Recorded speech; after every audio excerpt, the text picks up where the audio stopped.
All right. Dynamite delight. And it was a delight, to a certain extent.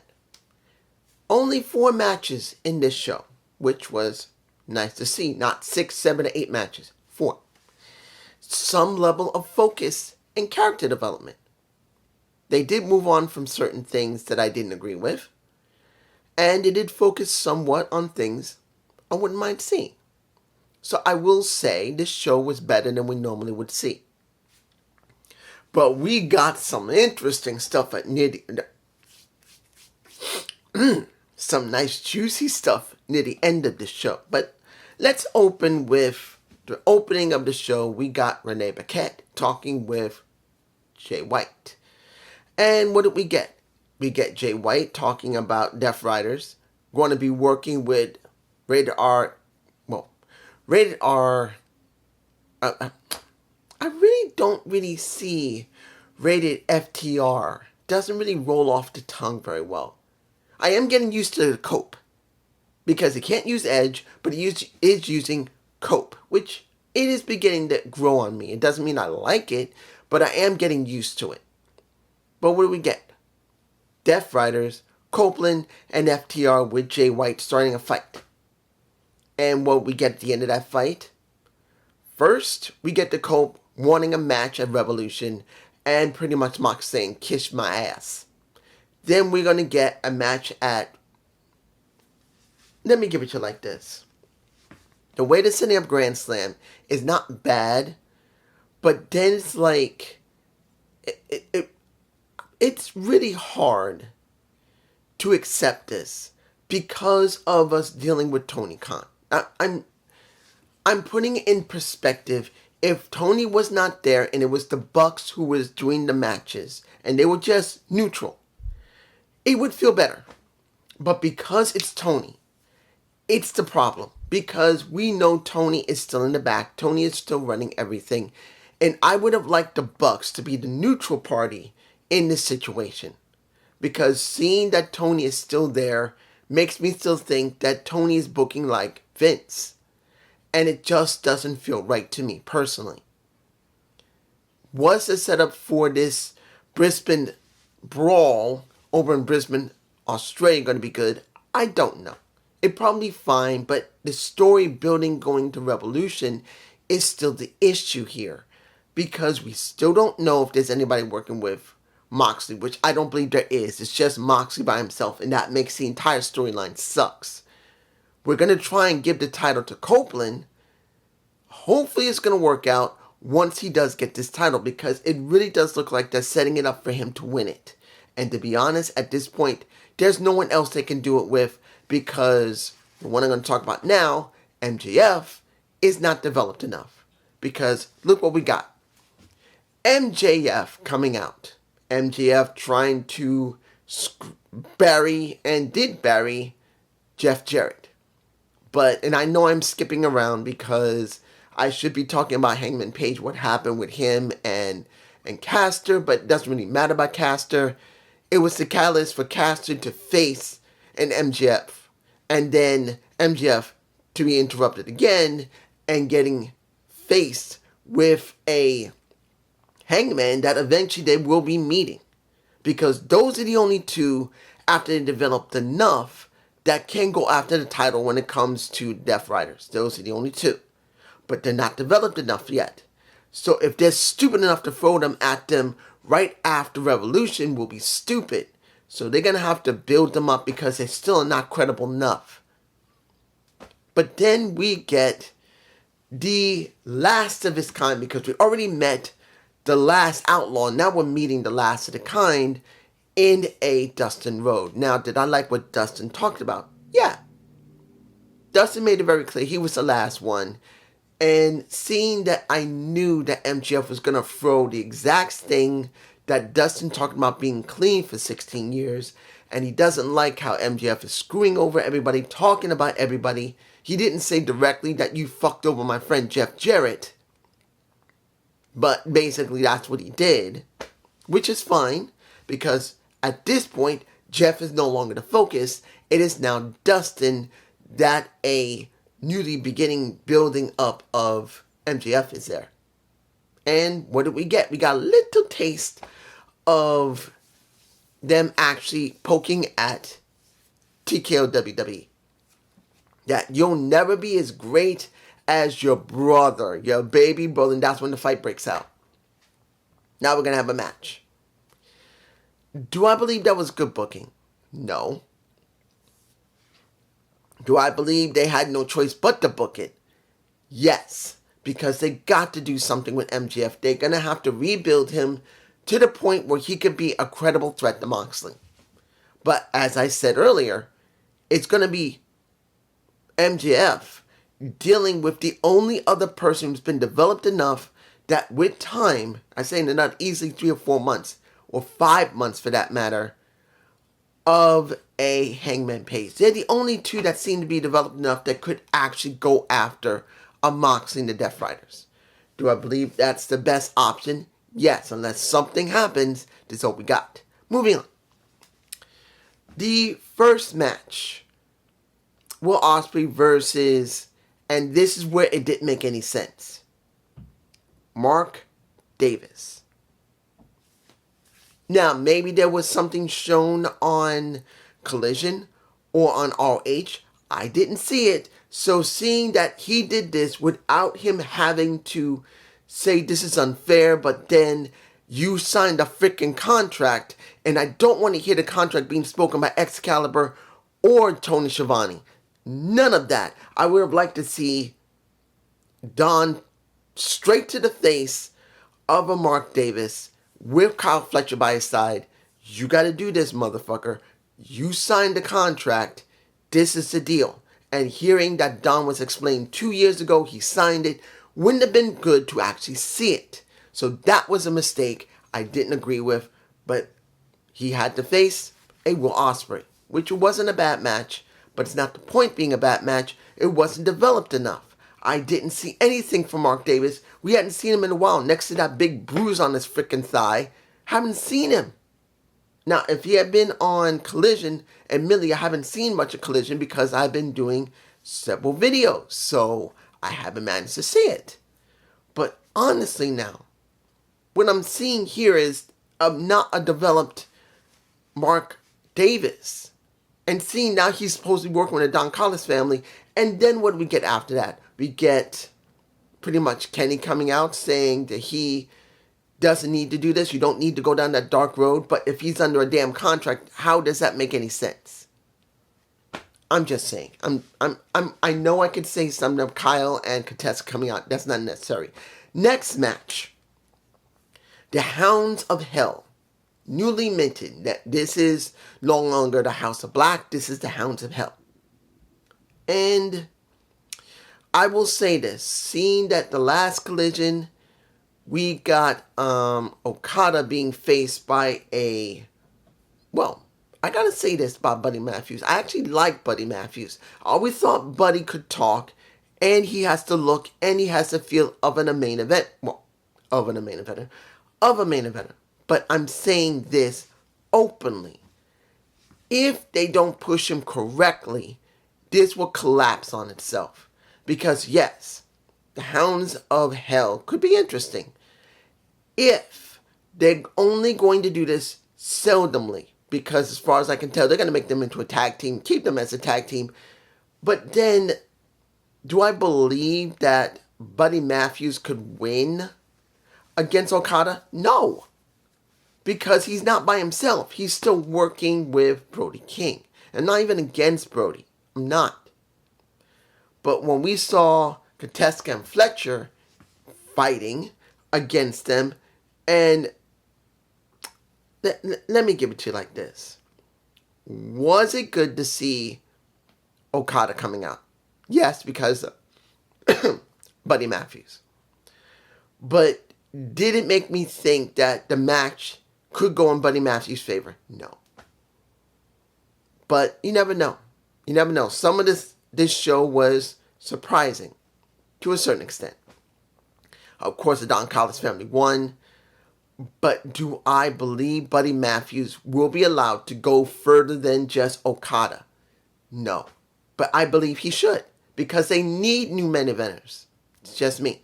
Next, Queen Amina. No, actually, no. Let's get something here. What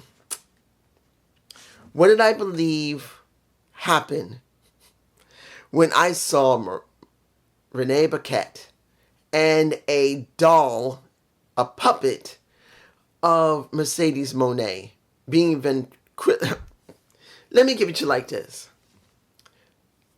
I never hated Cameron. I never hated Harley Cameron. She's a sexy woman, great body. She's now getting better in the ring, but seeing the other gifts she has next to actually being able to sing and doing I can't pronounce the throwing your voice to do. I haven't said the word in so long. I forgot it. Forget it. You guys know what the name of it is.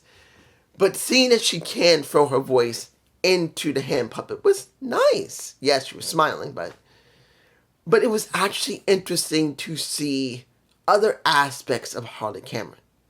Seeing that Mercedes Moné still doesn't have a challenger, but then it's obvious they're trying to set this up for Harley to deal with Mercedes. Do I want to see it? No. Because Harley's only gotten her first win, and it was against fucking Taya Valkyrie. That pisses me off. That Taya Valkyrie and I really want Taya as well as I am so angry that Deonna Purrazzo, and I had to think of her name. I got so angry I actually forgot her name just now. That Deonna Purrazzo and Taya Valkyrie literally are doing nothing other than collecting a paycheck. And I don't think they're happy about what they're doing right now. If they're happy, more power to them. But I've seen Taya as well as Deonna care about being treated correctly and relevant. And neither one of these women are relevant. They're not relevant. Harley Cameron got her first win off of Taya Valkyrie on Collision. Got a bloody nose because of it. But I still don't like it. And now they're trying to build up Harley Cameron to have a match against Mercedes Moné for belts Mercedes, who doesn't feel legitimate because the TBS title has not been treated legitimately.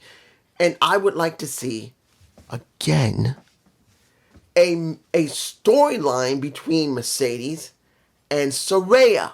Because there's an automatic story there that could actually be built. And they don't go there either because Mercedes doesn't want to go there, or Saraya doesn't want to go there, or, weirdly enough, Tony doesn't want to go there. Moving on. Ricochet versus Swerve Strickland. Let me give it to you like this. Did I like the match? Yes.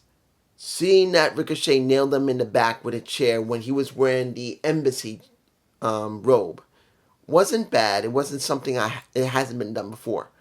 But seeing that the match was over because Ricochet's going like this, covering his face with his hands when the stomp was coming down and the gonads of a Swerve Strickland pretty much was taken out, wasn't a bad thing to see.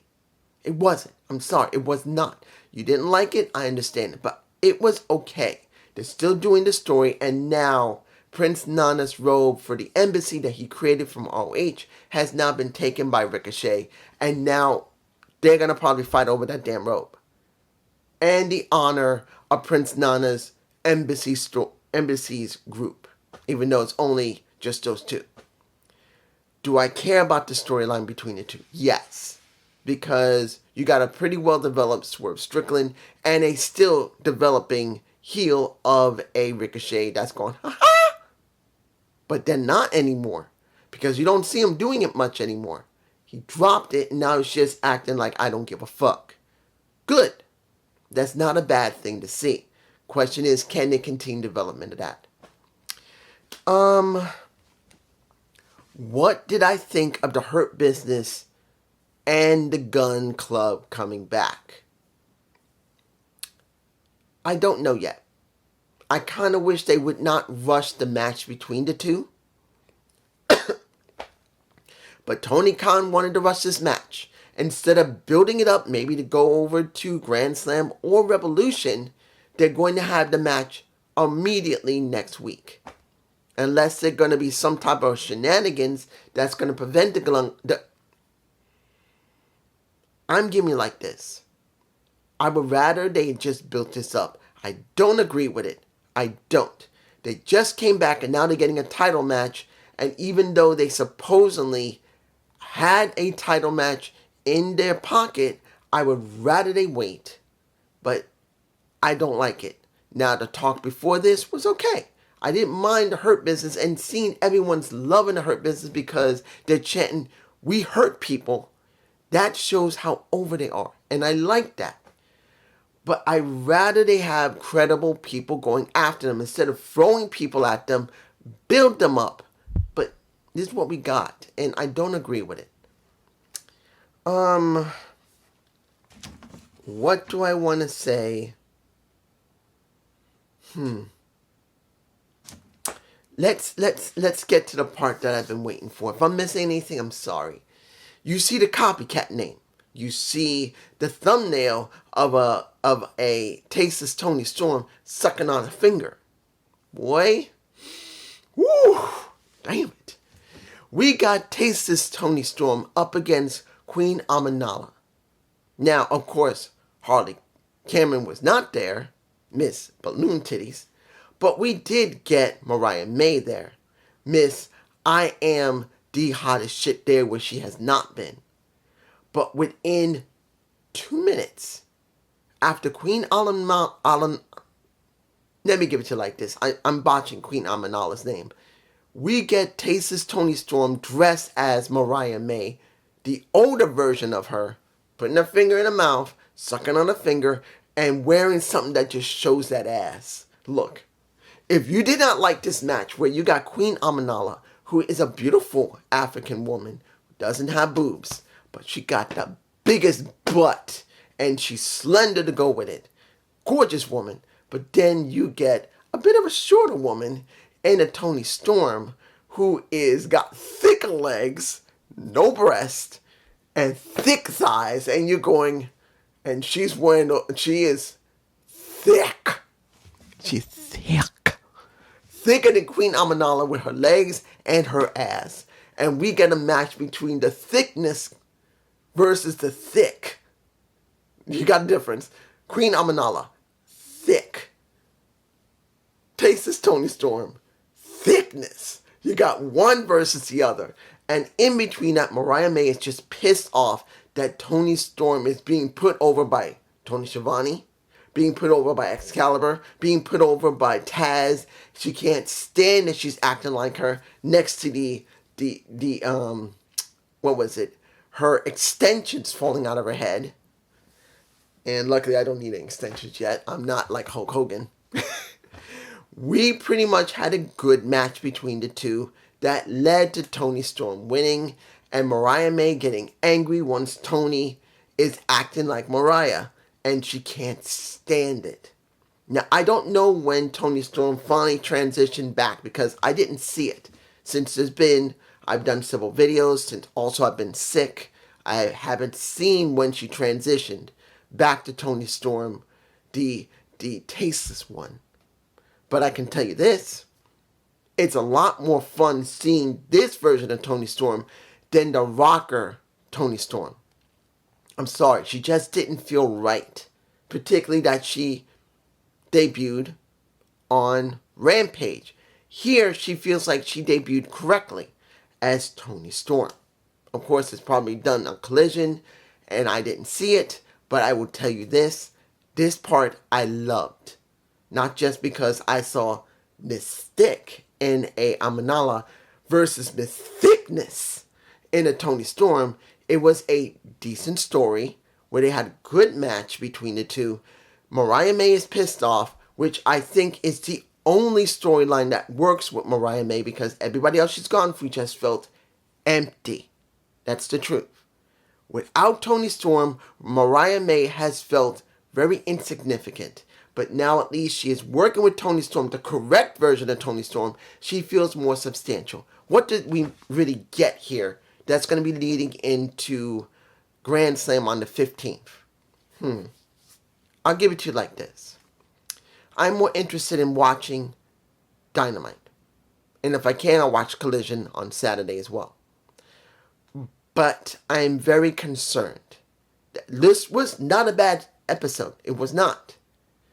But I don't know if they can continue this because they have a tendency to be hit and miss a lot lately. But it's just me. Peace.